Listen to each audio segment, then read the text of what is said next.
Jai Gurudatta. Good morning, friends. Today, we are going to talk about some very interesting topic called microbes. And by the way, welcome to my channel. And yes, friends, we are suffering from 1 year with a very dangerous, and we are fighting with a very big virus called. You are all are aware of that. Nothing but coronavirus. Yeah, correct. You are there. Now, I'm going to talk about some microbes. Today our topic is microbes. Is nothing but microorganisms. We have got four types of microorganisms around us, children. Nothing but one. The first one is bacteria. The second one is virus. The third is a fungi, and the fourth one is a protozoa. Now we are going to talk about one more small thing. I would like to mention here is nothing but an instrument which we use to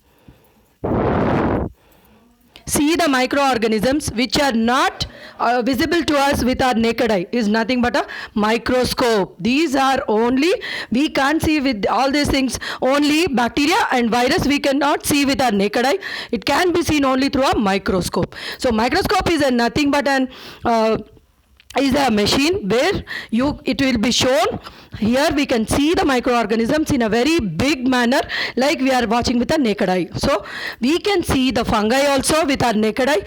The best example for the fungi is, we all are aware of that, children, is nothing but our edible and the bread. The bread, it is formed out by the yeast. The yeast formation is helpful for the yeast formation. By the yeast formation only we can see the bread formation is nothing but the mold. Okay, now for this the edible things in the fungi are mushrooms. This is a positive in these fungi, children. See, generally the fungi, because of the fungi they cause many different types of diseases like athletics foot and ringworm, all these things. These are the diseases caused by fungi. Now I will introduce fungi to you. Is nothing but the fungi is a non-green plants, and these are the non-green plants, and these are the outgrowth we can see on our bread, on the mold. So example is, for this the best example will be our bread. See, if you keep a bread outside, children, you first see, keep it for 2 days outside, what will happen? You can see a dangerous, very allergic fungi on that. That growth is nothing but the best example for this fungi. Okay, now it is clear. Now I'm coming back to bacteria, children. Bacteria is, you can see round circle bacteria, rod shaped bacteria, long bacteria, and also you have different shapes in the bacteria. These are not visible to us through a naked eye.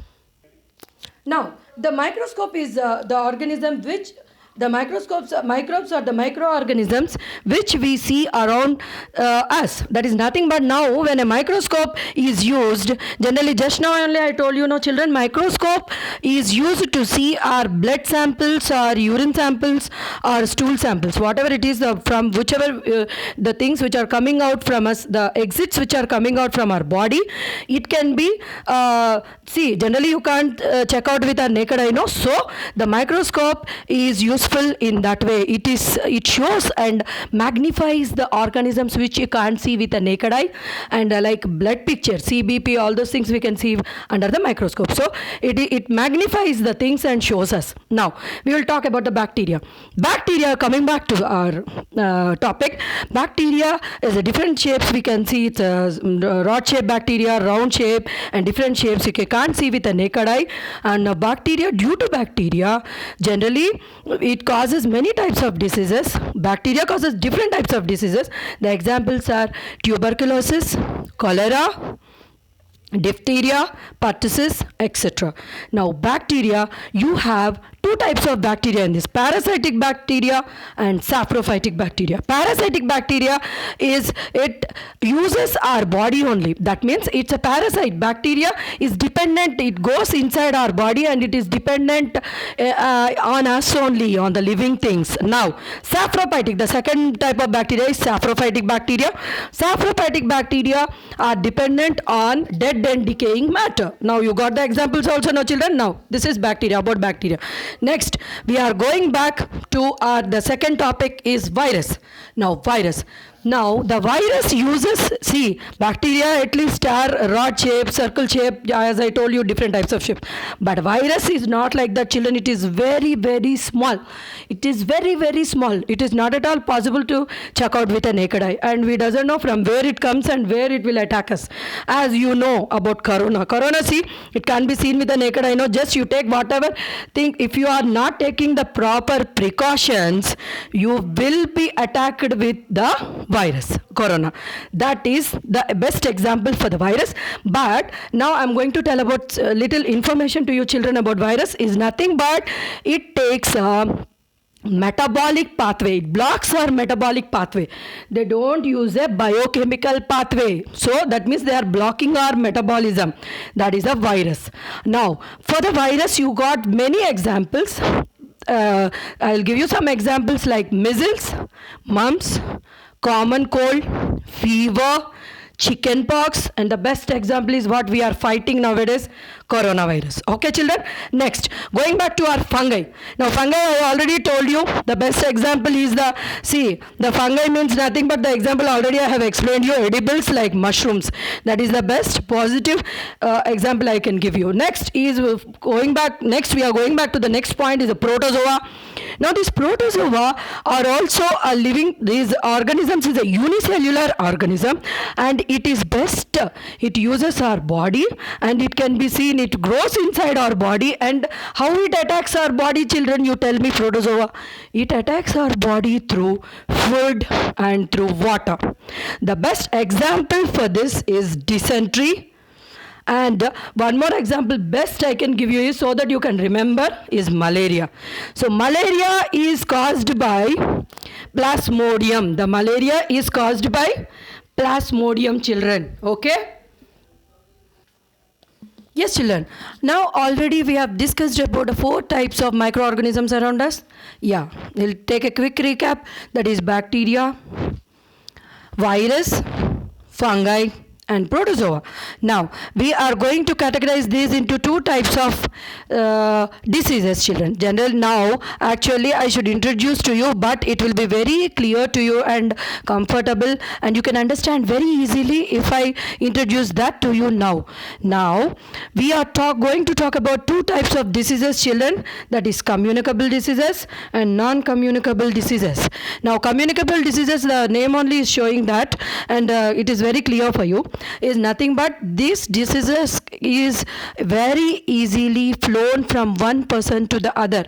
That means the examples, best example for them is flu, measles, mumps, fever, and the best example is which we are fighting from the last 1 year, and now only we will be free. We are not still free from that, is nothing but the coronavirus. Okay, communicable is nothing but it will be flown from one person to the other person. Okay children, now the next one is a non-communicable diseases, is nothing but the vitamin deficiency diseases, and the example for that best example is beriberi, rickets, kwashiorkor, night blindness, all these things. They are not communicable from one person to the other. They and one more example I can give is TB, tuberculosis. That is not communicable. So that means it is not flown from one person to other. It will not come from one person to other person. Okay, that is the best clear meaning for you. See, so again I am coming back to you, is I want to explain clearly to you, the communicable diseases are communicated, that means they are flown from one person to the other. The non-communicable are not flown from one person to other person. Now next is, finally I would like to end up this topic with the precautions. Now what are the best precautions, children? The best precautions what we are taking nowadays for coronavirus, no, to avoid that, those only are the precautions we should take for all the to avoid all the viruses, children. That is nothing but the first one, you have to wear a mask and don't go near to the person, and don't keep your nose and face near to the person who is infected. That is the second one. And the next third one is don't cough and sneeze openly. Please, I already informed you in the first point, that is we should use the mask. And the next fourth point is you should wash your hands regularly with a antiseptic lotion or antiseptics, whatever are available to us. Those antiseptics we should use, and we should keep ourselves free from the all the microorganisms, that is nothing but the viruses. Okay, and the next point is we should eat only very neat food that is available to us in the house. We should avoid the outside foods. And the third one is, generally, see, when you eat pani puri also, the person will keep his hand inside, he'll dip it and serve it, no? So avoid that. So very nice good food which mummy will prepare in the house, you should have that. That is the best medicine, and we will be free from all the diseases, children. So these are the basic precautions which we have to take to avoid all these type of illnesses. Okay, clear, children? Okay, that is already I have given you all the information which I have prepared, and I am generally, we are going through all these things now, so I have given you the basic information which we have to be aware of. Now, thank you so much for listening to this video, and if you like the video, please like, share and subscribe to my channel, and please support us. Thank you and have a nice day.